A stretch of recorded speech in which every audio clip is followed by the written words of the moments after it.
Hi guys, welcome back. Now, Black Ops 4, to say the name at the moment, almost kind of feels like a profanity, according to the internets. But is it as bad as people make out, or is it just the vocal minority screaming about it wherever they can? Let's find out. Now, Black Ops got a lot of hate before release, after announcing it would not ship with a normal campaign. The reason behind this, the statistics showed that only a very small percentage of people actually ever played it, let alone finished the campaign. Now, I've got to admit, I am one of those people. I kind of was like, well, what the fuck? I'm not buying it without one. But then I sat back over a few weeks and kind of thought, well, hang on a minute. Because I bought literally every single Call of Duty game that's ever come out.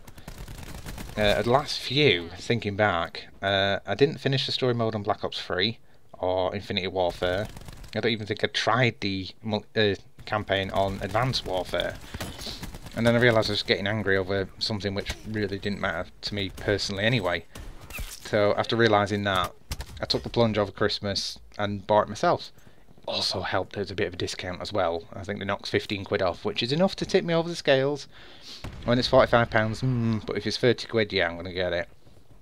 And to my surprise, it's one of my favourite all-time Call of Duty games. Now, I do need to point out that I'm crap at them. You've probably already discovered that yourself from the footage I'm showing you, but I always have been. I have great fun playing through them, but yeah, I've just always been crap. This game for me, though, goes straight to the top, even with no real campaign, and ironically, that's because of the variety in it. Now, there is a semi-single player section named Specialist Mode in this, which kind of serves more of an introduction to the specialists, which at this point kind of feel more close to MMO classes with the differences. Kind of feel like, say, Warcraft with like a warrior or a priest or a mage.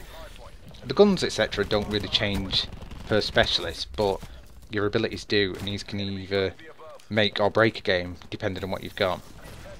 It kind of, it's like when you get an ultimate ability, say like in Overwatch, if you played that, if you use them they can really turn a match. Now, on this you can get like a flamethrower, grenade launcher, you can see through walls, or you can literally block corridors with barbed wire, or a placeable shield which does damage to anyone approaching. And it adds another layer to the tactics for me in the game, and I love it. Granted, some specialists feel weaker than others, but I don't really care. I'll still play them if they look cool, and if it just unlocks a new skin for them, that's a quite heavy focus in this game, skins and unlocking them and buying them. Now, Specialist Mode does have CGI cutscenes peppered throughout, and each specialist does have their own little backstory, which unlocks after you've done their training mission and won a match against bots, just to prove you're semi-competent with them. And cutscenes are brilliant, they're really well made, and they only kind of hint at the bigger picture, but they were good enough to actually make me to want to know more. It's just really ironic, really, in the game where there is no story mode and I desperately want to play it. Now, the multiplayer, it's as fun as it's always been. The jetpacks and double jumping have been stripped away, but it's still fun, fast and fluid. The one big issue currently facing multiplayer, though, is the distinct lack of maps. The same few keep coming up over and over again in a rotation, and while some I love, others feel a little lackluster, and some are just the usual remakes and just re-releases from a previous game. The map packs are now gone and have been replaced with one big season pass, which just gives you everything as it gets released. The trouble is, the season pass is the same price as the base game, and there's no real way to pick and choose what packs you want and split the costs like you used to do in the past. Like I used to do that. I used to buy it every few months, so it's like, I can't remember how much it used to cost, like, was it £12 was it when they come out? And just buy them individually, because it's easy for me doing that when I'm skinned than paying 40 quid straight out off the bat sort of thing. And to be honest, getting rid of the map packs and just having the actual overall pass, it feels like a massive cock up. Now, I enjoyed the game enough to buy the pass, but I have been hearing a lot about people struggling to even see the new maps. And last week, actually, an update rolled out which put a little triangle next to people, their little cards, in a lobby to show that they don't actually have the pass. And I don't know if the idea was to kind of shame people into buying it or peer pressure him into it, or if it's just a silly mistake and no one really thought it through. But it was really hilarious, and if you Google it you'll see pictures everywhere of people laughing about it. It just backfired big time. Because there's pictures on the internet with lobbies being filled with 80 to 90% of people without the pass. And this now really had a greater negative impact on people actually buying the pass, because I was going to buy one when I got paid, because I love the game. But now seeing how badly the pass is sold, it kind of has put some people off. What's the point in wasting the money if there's no people playing it anyway? So this has always been my biggest issue with Call of Duty, though, the fractured player base, because even if just you and your friends, there'd always be some git that has like map pack 1 and they have map pack 3. There's barely anyone's ever got the whole thing, so you just end up playing the core maps over and over again till your eyes are bleeding. And it's a shame, because some of the new maps are amazing when they come out. But I'm a strong believer in one community and just releasing all maps to everyone for free, so at least everyone's on the same playing field.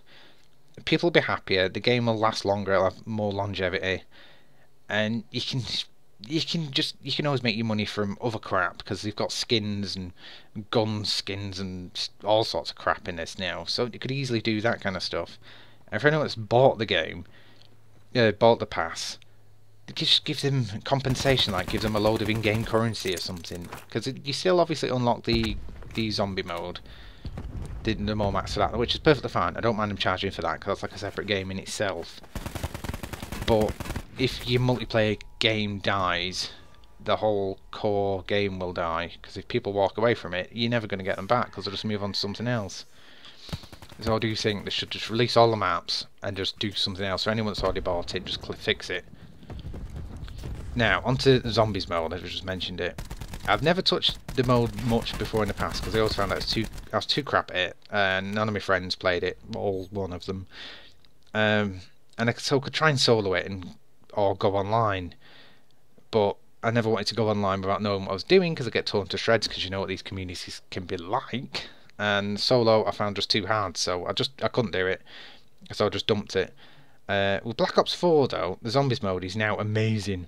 They've actually added bots, really good bots, which play better than I ever will, and actually carry my ass.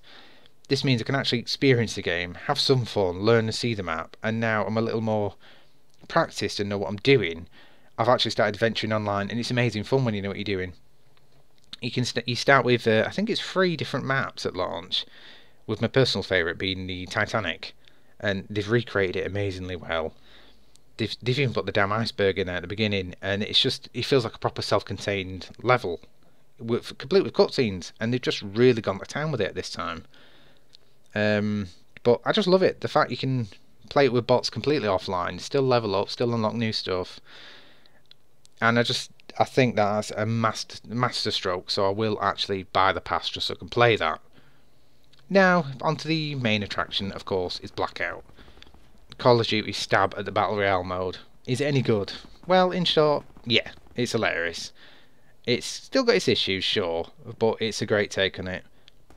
Now, after playing Fortnite for way too long, I figured I'd be burnt out on the genre, and the good thing is, it kind of feels a lot different from Fortnite. Really, it's closer to PlayerUnknown the way it works, it's just in first person all the time. There's no building, and the graphics are more realistic than colourful. You all know the drill by now. Parachute down onto a large map, scavenge and try not to die in the first 5 seconds. The hooks are still there, and it's fun, and I love. It's just one landmass, there's not multiple maps, and what I do love what they've done with this is they've put previous levels from games, Call of Duty games, put the entire bits across into the actual map, and I think apparently they're going to keep doing that. They're just going to keep working on the one world map, kind of what Fortnite does rather than PlayerUnknown. But like the boat level, God, what's it called? Is it called Salvage? Just on the ship? No, I can't remember. The one where it's just a little cruise ship and it's just like 2 corridors that you just mow each other down on. They've put the entire map in the game, and there's loads of bits like that knocking about, and there's loads of little nods to previous games, and I absolutely love it. Even though I die over and over and over and over and over again. I'm getting a little bit better, because it's just really, it's an absolute great game. There are some issues with the frame rate I'm finding, but I think that's more to do with my PC, because it seems to be quite resource hog actually. And Apparently, if you've got an Xbox One X, please do check up on it, because at this moment I'm recording this, apparently it is the worst one of the lot. Typically the most powerful console there is. Apparently lots of lockups, lots of freezings, and it just crashes all the time. Which, God knows why, you'd think they'd be easy to do it for the biggest powerful one. But yeah, Blackout is great. Any skins or anything, classes, specialists, or anything from zombie mode, those skins, you can use them in Blackout mode. And you've kind of got the, what's it called, Battle Pass. You've got that, you don't have to pay separate for it yet, but I'm assuming that's probably coming. You know, we can earn levels, and as you earn levels you'll unlock stickers, tags and skins and guns and blah blah blah. It's just really good, and what I do love, a little touch for this to get you hooked and playing every day. If you crap it like I am, they do like a tier skip every day, so if you come on, do one match and just get any XP whatsoever, you skip a tier, it gives you a tier for free, even if you've not really earned anything or done anything. So really, if you need to get like 40 levels or something, just come on for 40 days in a row. Obviously you can try and get better at it, which I'm trying, but I'll just suck. There are a few tweaks. Apparently concussion grenades, they keep tweaking them, because that apparently, if you've got concussion grenades at the very end, you tend to win. And level 3 armour, which you can find, seems to be a little overpowered. But last few times I've played it, I've never seen it, so I think they've upped the rareness on it. But it's just, I think it's a really, really good map. Really good game. I think it's a shame it's on the Blizzard launcher, because Blizzard these days, I've got so many bleeding launchers installed.